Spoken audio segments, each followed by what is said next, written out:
Pada dasarnya mereka yang mampu harus menggunakan kemampuannya, karena di dalam setiap rezeki dan harta yang kamu dapatkan ada hak orang lain. Bukan ustazah ya dalam hal ini.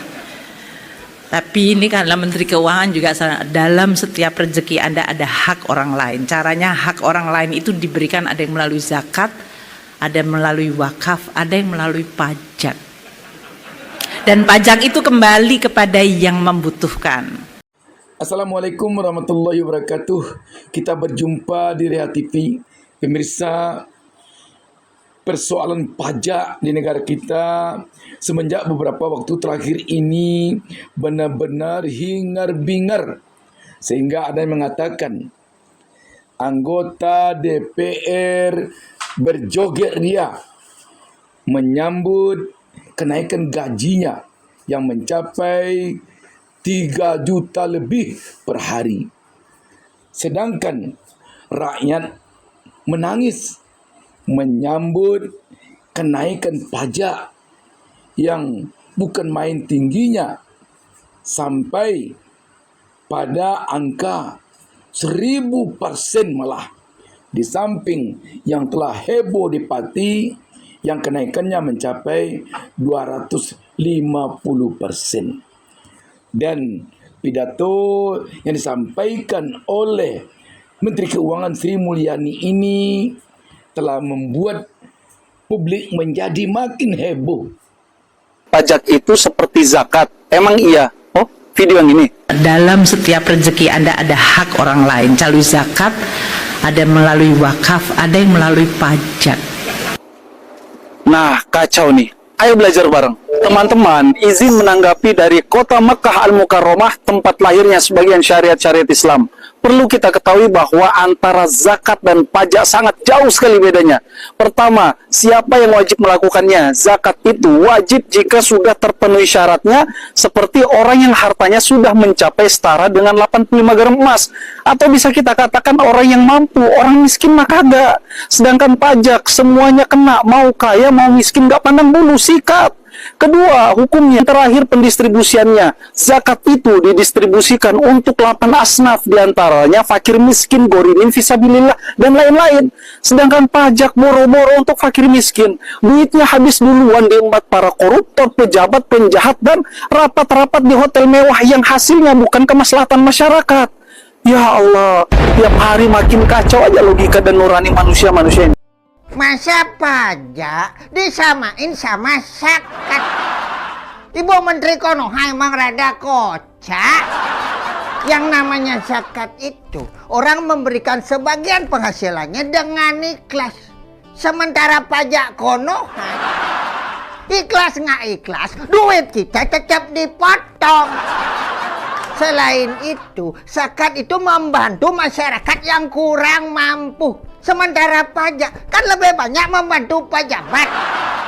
Bayarin hotel pejabat yang harganya 9 juta per malam. Bayarin mobil dinas yang anggarannya naik jadi 900 juta.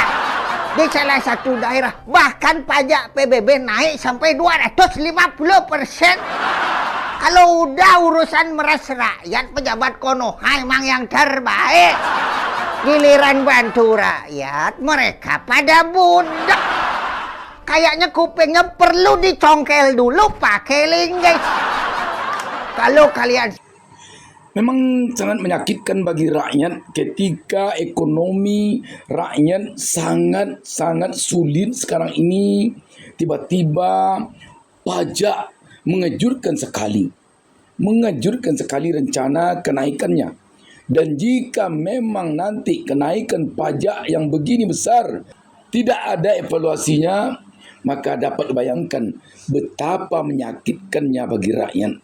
Dan yang paling menyakitkan lagi, di saat pajak naik membebani rakyat, gaji DPR naik, gaji hakim pun naik.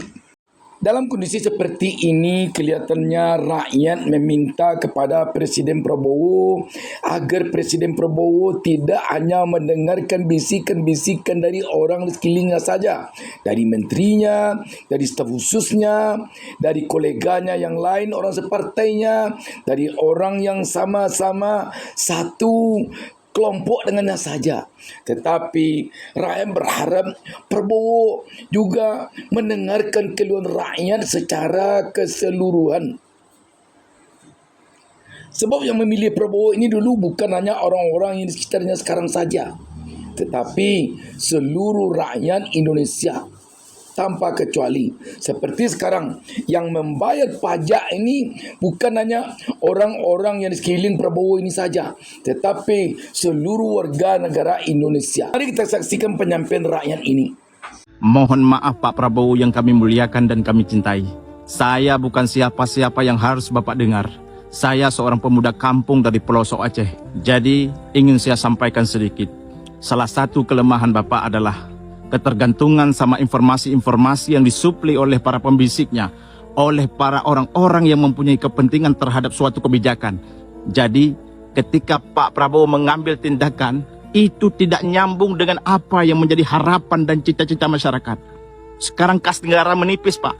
Solusi daripada anggota DPR pajakin rakyat besar-besaran. Dan apapun dipajakin, yang jadi tumbal masyarakat bawah. Tapi gaji DPR, Bapak tambahkan 100 juta per bulan. Naudzubillah. Wahai para DPR, kalian itu wakil rakyat, bukan wakil konglomerat. Kalian semua itu dipilih oleh rakyat. Bahkan kemarin waktu pemilu kalian itu menghabiskan uang rakyat sebanyak 14 triliun hanya untuk mengangkat kalian. Setidaknya kalian semua berpihak kepada rakyat. Setidaknya kalian itu semua meringankan beban rakyat. Ketika rakyat hari ini melarat, jangan ditambahkan pajak lagi. Contoh kemarin Pertamina, Pak. Padahal semua masyarakat itu beli minyak itu secara cash. Tapi kerugian negara sampai 968,5 triliun. Jadi harapan kami kepada Pak Prabowo, jangan terlalu mendengarkan orang-orang yang di circle-nya saja. Ataupun menerima data dari orang-orang yang di sekitarnya Bapak. Wahai Pak Prabowo, sekali-kali tolong terima data, tolong terima fakta, tolong juga terima realita yang terjadi saat ini di lapangan. Pak Prabowo, di ujung usia Bapak hari ini, mungkin beberapa tahun lagi, tolong lihat rakyat kecil. Tolong lihat masyarakat. Jangan DPR yang ditambahkan gaji. Cuman jika tidak, Pak, hiduplah sebagaimana yang Bapak sukai. Semua adalah tentang perjalanan waktu. Hijau akan menguning, muda akan tua, sehat akan sakit, kaya akan miskin, jabatan akan berpindah, pangkat akan bergeser, hidup akan mati. Ish masyita. Hiduplah sebagaimana yang engkau sukai. Fa innaka maitun. Bahwa sesungguh engkau akan mati, bahwa sesungguh kita akan meninggalkan alam ini. Ainama takunu yutrikul maut walau kuntum fi buruji musayyadah. Kemanapun kita pergi, apapun yang telah kita sandapkan, apapun pangkat yang telah kita sandapkan, siapapun diri kita, fa innaka maitun. Bahwa sesungguh kita akan mati, bahwa sesungguh kita akan meninggalkan alam ini. Sekarang yang menjadi pertanyaan kita, apakah benar-benar rakyat saja sekarang ini yang miskin, pejabatnya kaya, pejabatnya sudah berkecukupan, ataukah rakyat dan pejabatnya sekarang ini sama-sama miskin, sama-sama sengsara hidupnya?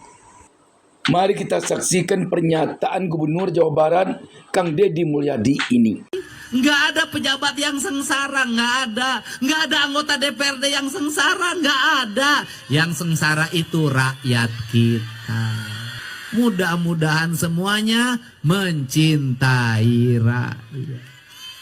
Kenapa? Kalau kami pejabat sudah cukup, mau nyari apa lagi? Mobil dikasih sama negara, tunjangan dikasih, asuransi dibayarin, makan dibayarin. Tinggal sayangnya sama rakyat. Jangan ngambil lagi jatah rakyat, sudah.